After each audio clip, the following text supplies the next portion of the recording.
5 безумни факта за Лобо. Лобо може да бъде убит само от други членове на неговия вид.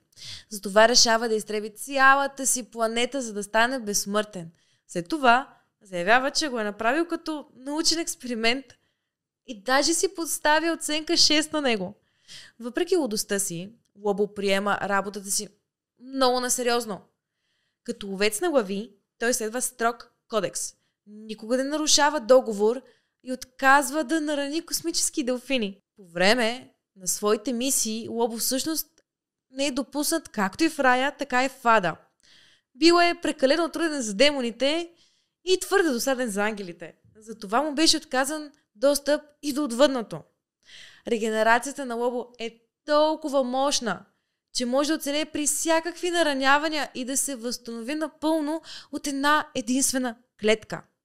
Напиши в коментарите кой е любимият ти супергерой или любим суперзлодей и аз ще ти покажа най-безумните факти за него.